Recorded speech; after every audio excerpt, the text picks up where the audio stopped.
ಇವತ್ತಿನ government ಗಾಸಿಪ್ನ episode ಇದೆಯಲ್ಲ sir, ಎಲ್ಲ ರಾಜಕಾರಣಿಗಳಿಗೆ, ಅಧಿಕಾರಿಗಳಿಗೆ, ಎಸ್ಪೆಷಲಿ ಭ್ರಷ್ಟರಿಗೆ, ಪರಮ ಭ್ರಷ್ಟರಿಗೆ ಒಂದು ಎಚ್ಚರಿಕೆ ಗಂಟೆ ಇದು. ಒಬ್ಬರು ಆಫೀಸರ್ ಇದ್ದರು ತುಂಬ ಹಿಂದೆ, ಮೊನ್ನೆ ಅಷ್ಟೇ ತೀರ್ಕೊಂಡ್ರು ಸರ್. ತುಂಬ ಸೀನಿಯರ್ ಆಫೀಸರು, ಬೆಂಗಳೂರನ್ನ ರೂಲ್ ಮಾಡಿದ ಆಫೀಸರು. ಅವರ ಅವಧಿಯಲ್ಲಿ ಸಾವಿರಾರು ಕೋಟಿ ರೂಪಾಯಿ ಆಸ್ತಿಯನ್ನು ಸಂಪಾದನೆ ಮಾಡಿದವರು. ಸಾವಿರಾರು ಕೋಟಿ ಆಸ್ತಿ, ಬೆಂಗಳೂರಿನ ಎಲ್ಲ ಪ್ರೈಮ್ ಜಾಗಗಳಲ್ಲಿ ಅವ್ರದ್ದು ಆಸ್ತಿ. ದೊಡ್ಡ ಪೊಸಿಷನಲ್ಲಿದ್ದರು ಆಫೀಸರು. ರಿಟೈರ್ಡ್ ಆಗಿ ರೀಸೆಂಟಾಗಿ ತೀರ್ಕೊಂಡ್ರು. ಅವ್ರ ಮಗ ಇವರ ಆಸ್ತಿಗಳ ಮೇಲೆ ಬೆಂಗಳೂರು ತುಂಬ ಮಾಲ್ಗಳು, ಪ್ರಾಪರ್ಟಿಗಳು, ಎಷ್ಟು ಪ್ರಾಪರ್ಟಿಗಳು, ಸೈಟ್ಸ್ಗಳು ಎಷ್ಟು. ಅವ್ರ ಮಗ MLA,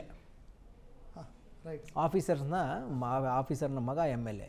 ಇವ್ರು ಮಾಡಿದ ಸಾವಿರಾರು ಕೋಟಿ ಆಸ್ತಿ ಇದೆಯಲ್ಲ, ಆ ಆಸ್ತಿನ ಮಗ ಸರಿಯಾಗಿ ಬಳಸ್ಕೊಳಕ್ಕಾಗಿಲ್ಲ, ಉಳಿಸ್ಕೊಳಕ್ಕಾಗಿಲ್ಲ.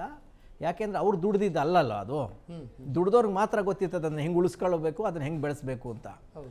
ಮಕ್ಕಳು ಮಾಡೋಕ್ಕಾಗಲ್ಲ ಅದನ್ನು. ಅವ್ರೇನು ಮಾಡಿದ್ದಾರೆ, ಇದನ್ನು ಬೇರೆ ಬೇರೆ ಕಡೆ, ಒಂದು ಇನ್ವೆಸ್ಟ್ಮೆಂಟ್ನ ಇನ್ನೊಂದು ಕಡೆ ಹಾಕೋದು, ಮತ್ತೊಂದು ಕಡೆ ಹಾಕೋದು, ಒಂದು ಪ್ರಾಪರ್ಟಿ ಮೇಲೆ ಸಾಲ ಮಾಡೋದು ಮಾಡಿ ಇವರ ಸಾವಿರಾರು ಕೋಟಿಯ ಭ್ರಷ್ಟಾಚಾರದಿಂದ ಸಂಪಾದನೆ ಮಾಡಿದ ಆಸ್ತಿ 10,000 ಕೋಟಿ ಸಾಲವಾಗಿ ಮಾರ್ಪಟ್ಟಿದೆಯಂತೆ. ಇದನ್ನೇ ತೋರಿಸಿ ಸಾಲ ಮಾಡಿದ್ದಾರೆ ಅವರು, ಬೇರೆ ಬೇರೆ ಕಡೆ ಇನ್ವೆಸ್ಟ್ ಮಾಡಿದ್ದಾರೆ. ಹಾಗಾಗಿ ಇವರು 1,000 ಕೋಟಿ ಆಸ್ತಿ ಮಾಡಿಬಿಟ್ಟು ಹೋದರು, 5,000-6,000 ಕೋಟಿ ಸಾಲ ಆಗೋಗಿದೆಯಂತೆ. ಹಾಗಾಗಿ ಎಲ್ಲ ಪ್ರಾಪರ್ಟಿಗಳು ಆಲ್ಮೋಸ್ಟ್ ಸೀಸಿಗೆ ಬಂದಿದೆಯಂತೆ. ಯಾವುದನ್ನು ವಿಲೇವಾರಿ ಮಾಡೋಕ್ಕೆ ಸಾಧ್ಯ ಇಲ್ಲವಂತೆ, ಆ ಥರ ಆಗಿದೆಯಂತೆ. ಅವ್ರ ಮೇಲೆ ED ಕಂಪ್ಲೇಂಟು, ಮತ್ತೊಂದು ಎಲ್ಲ ಆಗಿದೆ. ಅವ್ರಿಗೆ ಇದೆಲ್ಲ ಪ್ರೆಷರ್ ನಡುವೆ ಮೆಮೊರಿ ಲಾಸ್ ಆಗೋಗಿದೆಯಂತೆ MLA, ಹಾಲಿ MLAಗೆ. ಅಂದರೆ ಆಮೇಲೆ ಮೊನ್ನೆ ಯಾರೋ ಕೂತಿದ್ರಂತೆ, ಒಬ್ಬರು MLA ಕೂತಿದ್ರಂತೆ, ಇವರು ಕೂತಿದ್ರಂತೆ, ಇನ್ನೊಬ್ಬ ಯಾರೋ ನಮ್ಮ ಸ್ನೇಹಿತರು ಕೂತಿದ್ರಂತೆ. ಒಂದು ಪೆಗ್ ತಗೊಂಡ್ರಂತೆ. ಒಂದು ಪೆಗ್ ತಗೊಂಡ್ಮೇಲೆ ಪರಿಚಯ ಮಾಡ್ಕೊಟ್ರು, ಇವರು ಇಂಥ ಕ್ಷೇತ್ರದ MLA ಅಂತ ಪರಿಚಯ ಮಾಡಿಕೊಟ್ರಂತೆ ನಮ್ಮ ಸ್ನೇಹಿತರು. ಆಮೇಲೆ 2ನೇ ಪೆಗ್ ಕುಡಿದು ನೆಕ್ಸ್ಟು ಇವ್ರು ಕೇಳಿದ್ರು, ಇವ್ರು ಯಾರು ಇವರು ಅಂತ ಕೇಳಿದ್ರಂತೆ MLAನೇ. ಆಮೇಲೆ ಅಷ್ಟೆಲ್ಲ ಅವ್ರು ಮಿಸ್ಸಸ್ ಫೋನ್ ಮಾಡಿದ್ರಂತೆ, ರೀ ಯಾಕ್ರಿ ಕರ್ಕೊಂಡು ಹೋಗ್ತೀರಿ ಅವ್ರನ್ನ ಹೊರಗಡೆ, ಅವ್ರಿಗೆ ಮೆಮೊರಿ ಲಾಸ್ ಆಗಿದೆ, ಅವ್ರಿಗೇನು ಗೊತ್ತಾಗ್ತಾ ಇಲ್ಲ ಅಂತ, ಹಾಲಿ MLA.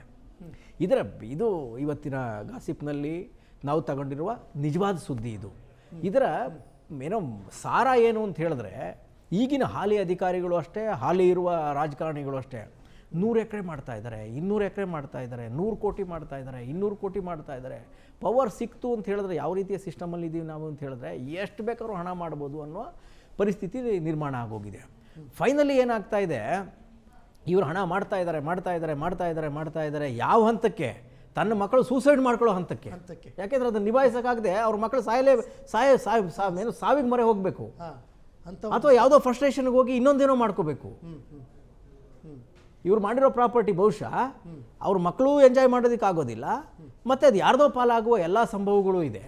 ಹಾಗಾಗಿ ಇವತ್ತು ಆ MLA ಕಥೆ, ಅವರಪ್ಪ ಮಕ್ಕಳನ್ನೇ ಸಂಪತ್ತಿನ ರೀತಿ ಬೆಳೆಸೋಕ್ಕಾಗ್ತಾ ಇಲ್ಲ, ಅವ್ರನ್ನ ಆಸ್ತಿಯಾಗಿ ಮಾಡ್ತಾ ಇಲ್ಲ, ಅವ್ರಿಗೋಸ್ಕರ ಆಸ್ತಿ ಮಾಡ್ತಾ ಇದ್ದಾರೆ. ಅದಕ್ಕೆ ಮಕ್ಕಳು ದುರಂತ ಅಂತ್ಯನ ಕಾಣ್ತಾ ಇದ್ದಾರೆ ಅನ್ನೋದಕ್ಕೆ ಇದೊಂದು ಉದಾಹರಣೆ. ಇದು ಈಗಿನ ರಾಜಕಾರಣಿಗಳಿಗೆ, ಹೀಗೆ ಹಾಲಿ ಅಧಿಕಾರಸ್ಥರಿಗೂ ಕೂಡ ಒಂದು ಎಚ್ಚರಿಕೆ ಗಂಟೆ ಅನ್ನೋ ಕಾರಣಕ್ಕೆ ಇದನ್ನು ವಿಶೇಷವಾಗಿ ಪ್ರಸ್ತಾಪ ಮಾಡಿದೆ ಇವತ್ತು.